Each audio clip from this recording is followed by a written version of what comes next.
Hey everybody, Adam here with Hometown Acres. Welcome back. Today is a cold and gloomy day here in Pennsylvania, but we have a firewood delivery to take out.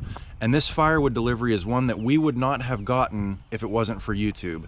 And that's kind of what I wanted to talk about today, is some of the opportunities that YouTube has presented us with that we wouldn't have otherwise had if we hadn't started this channel. So how this firewood delivery came about was, if you remember last summer, we went and visited Joe with Ohio Woodburner and tested out his Yappa firewood processor. We took our Easton Made 1222 over there and let him try that out so we could kind of compare a commercial grade log splitter versus a commercial grade firewood processor. And since we went and did that video, Joe and I have actually become pretty good friends. We talk on the phone probably 3 or 4 times a week. Anytime he's out on a firewood delivery, he usually gives me a call while he's in the truck and we talk for half an hour. But Joe's firewood business is booming and he has a really strong online presence, so he gets a lot of calls from people outside of his delivery area. And he gets a lot of calls from Pennsylvania. And if you're familiar with USDA regulations with selling firewood, you're technically not allowed to sell firewood across state lines unless that firewood is USDA certified, which means that it's been kiln dried. There's no bugs and pests inside the wood to prevent the spread of things like the emerald ash borer or the spotted lanternfly or things like that that are invasive species and kill forests. So anytime Joe gets a firewood call from somebody across the state line of Ohio and Pennsylvania, I live pretty close to that state line and so does Joe, so we just live across the border from each other, probably only an hour away. Anytime he gets a call from somebody in Pennsylvania, he'll usually refer them to me. So again, if it wasn't for YouTube, if it wasn't for us going to visit Joe and doing that video together and us becoming friends and talking quite a bit, I wouldn't have this firewood sale. So let's go ahead and load up the truck. This guy wants smoking wood, so we're gonna give him a 1/4 cord of cherry and a 1/4 cord of hickory. Once we get this loaded up and delivered, I want to talk to you about the second opportunity that YouTube has presented us with that we wouldn't have had otherwise. Stick around. All right, so here is the hickory that we're going to load up. Like I said, this is going to be a 1/4 cord, so we're going to fill half of the truck bed with hickory, and then the other half is going to be cherry. I've got Lana hopped up in the truck bed there, so that way I don't have to be in and out of the truck bed. I'll just hand it up to her, and she'll be stacking in there. And then we have everybody's favorite supervisor going on his first firewood delivery today.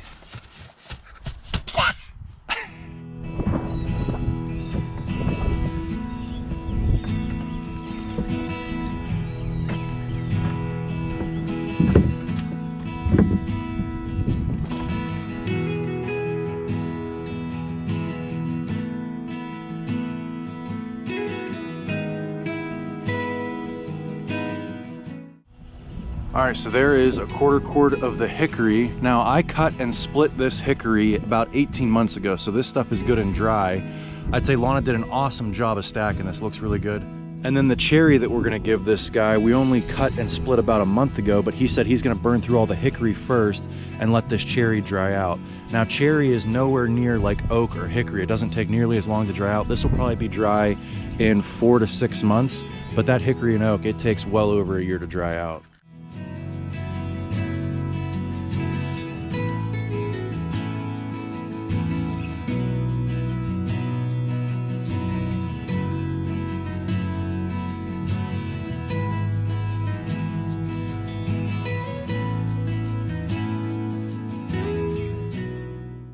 All right, so we've got the truck all loaded up. We've got 2 rows of hickory, 2 rows of cherry, and we've already discussed this in a number of videos that one of these baskets is about 1/3 of a cord.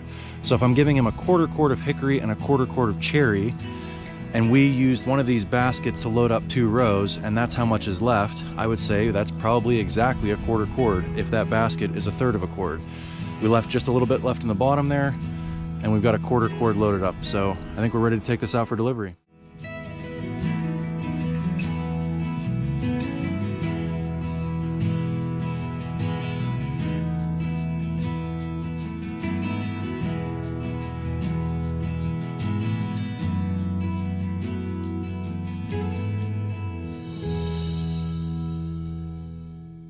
All right, so we just got back from that firewood delivery and the sun has come out. It's starting to warm up here. And I wanted to talk about another thing that YouTube has afforded us that we wouldn't have had if it wasn't for starting this channel. and that is meeting some of you guys, meeting some of the subscribers to this channel, and meeting some really cool people. We've gotten to meet Outdoors of the Morgans. Like I said, we met Joe from Ohio Woodburner. We went on a live stream with Back 40 Firewood. And then we've had some subscribers from the channel come here and demo some of these Easton-made log splitters too. And I just enjoy meeting you guys. And today is no exception. We had somebody comment on one of our videos a few weeks ago who said that they were our neighbor. And he started giving me ATV directions from my house to his through the trails. I thought that was pretty interesting, instead of giving me directions from the road. So, and I knew exactly where he was talking about too. So we're gonna go visit him today. He said he's got some firewood for us. He said he probably has about 2 dump trailer loads full. So we're gonna take the dump trailer over there, grab some firewood. And he also has some pretty cool toys that we're gonna check out. I think he said he's got an excavator, he's got a skid loader and all that. So that's where we're headed to next. Stay tuned. All right, so we just got here to my neighbor's house that I just met. His name is Doug. He's got this pile of logs here for me. So we're gonna get the excavator there, get these loaded up. I think he's gonna let me drive it too. That ought to be fun. I've never driven an excavator before. So we're gonna load these up into the dump trailer. We'll take them back home. And we're gonna take a little tour of Doug's place here. He has quite the selection of toys, starting with this excavator. People that are good at it make it look easy. Just play with it. You'll figure it out. You run a front loader and all that, you'll get it. So as you come up with the boom, you come in with the stick. There you go. And keep your bucket flat. Yeah, and when you're trying to do the bucket, you got to keep it flat too. Like right now on your bucket, you're all the way curled in. What's that? Right now on your bucket, you're all the way curled in. Yeah.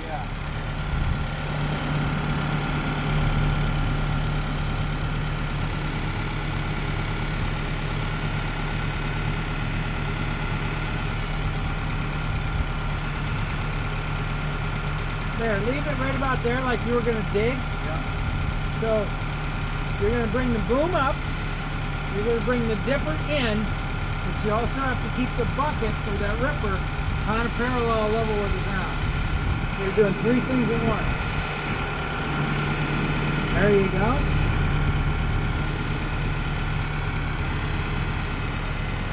Good.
All right, so we just got the dump trailer loaded up with the last set of logs here, and Doug decided to pull out all the toys. So Doug, let's talk about some of the equipment you got here. So this is a Bobcat E60.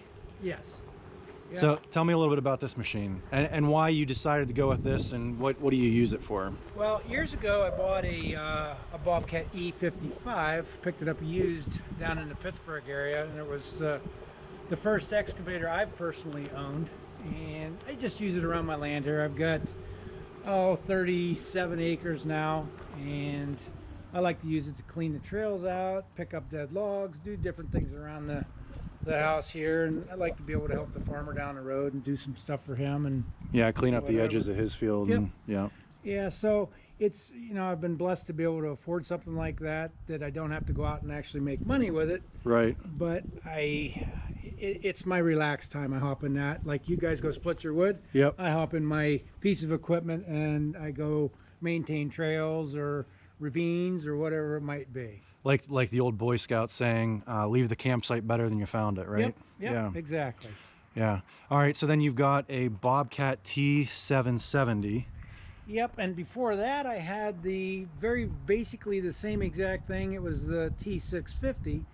So I had a John Deere 650H bulldozer, and when I sold that here this winter, I thought, well, if I'm going to get rid of the bulldozer, I need something to kind of maybe backfill in with, right, you know, a piece of equipment. And the 770 was big enough that I could do a lot of smaller dozer work with it, and I actually got a 6-way dozer blade for it that's sitting over there, and so I'll put that on and also use it to maintain trails, just a lot of the stuff around the house. And it's amazing, once you own one of those things, you just don't realize how many things you can do with one of them. Now, if you had to pick between one of these two machines, which one would you say is more important to have for home maintenance and land ownership?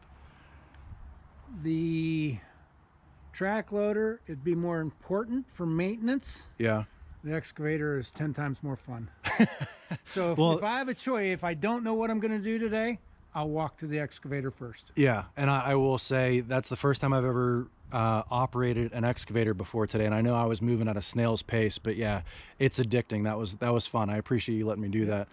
All right, so then you've got a Kubota. What model Kubota is this? It's an M6800, and it's quite a bit older. I think I might have had that for 10 years now. Okay. And I originally had a John Deere, I want to say it was a John Deere 870 open cab tractor. The main reason for going to the bigger Kubota is I would haul around my lawn roller.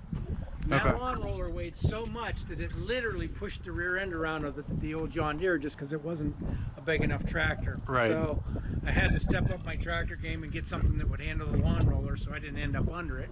Yeah. And so we did that, and then once I got that, I was able to go a little bit wider on my batwing mowers. I mow about 15 acres here, and you said you've got a 15-foot batwing.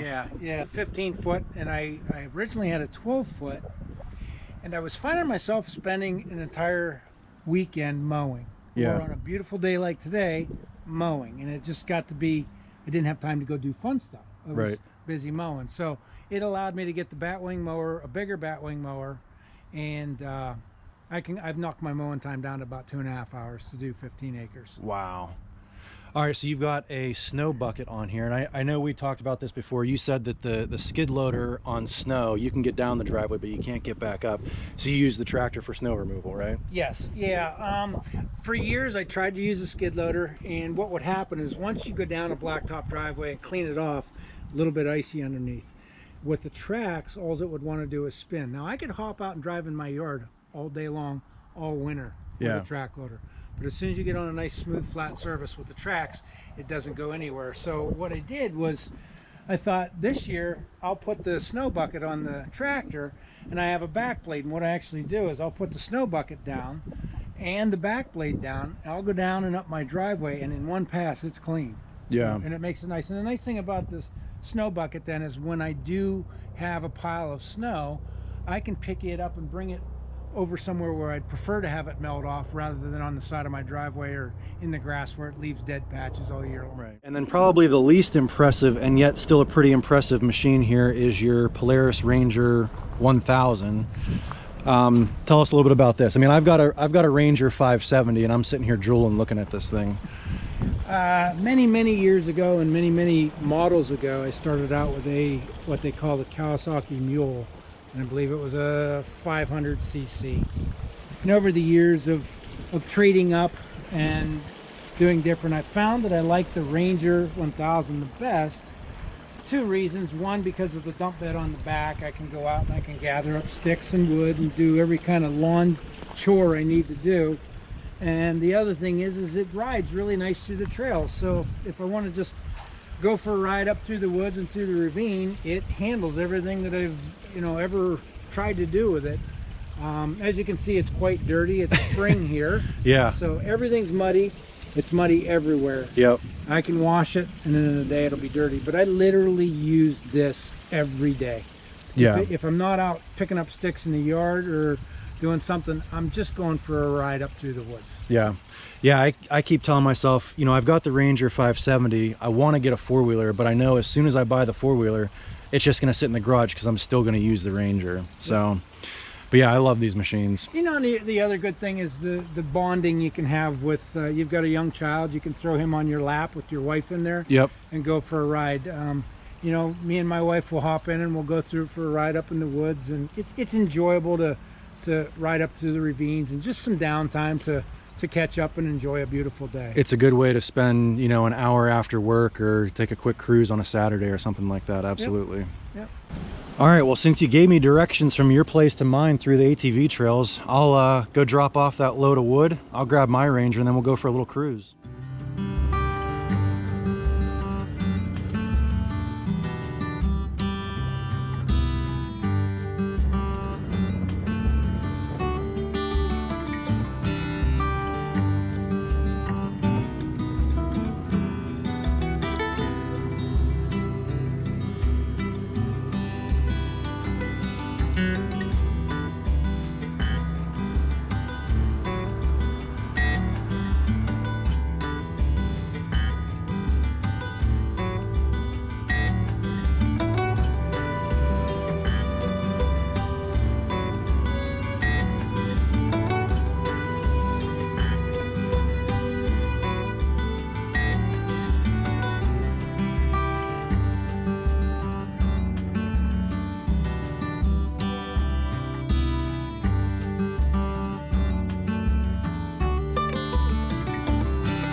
So we ended up going riding for a couple hours yesterday, and we didn't get home until after dark, so I'm shooting this the next day.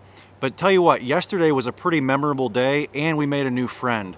And I'm sure watching me run that excavator was pretty painful to watch, but if you've never run one before, that's probably what you can expect for running one for your first time. So if you have a small excavating job to do, it would probably behoove you to hire an operator, just because by the time you rent one and figure out how to do it, you've probably wasted a few hours getting the hang of the machine and becoming efficient at using it. But I tell you what, buying this piece of property and starting this YouTube channel was probably the best decision we've ever made. We've gotten to meet so many nice people through this YouTube channel, so many like-minded people that share the same interests that we do.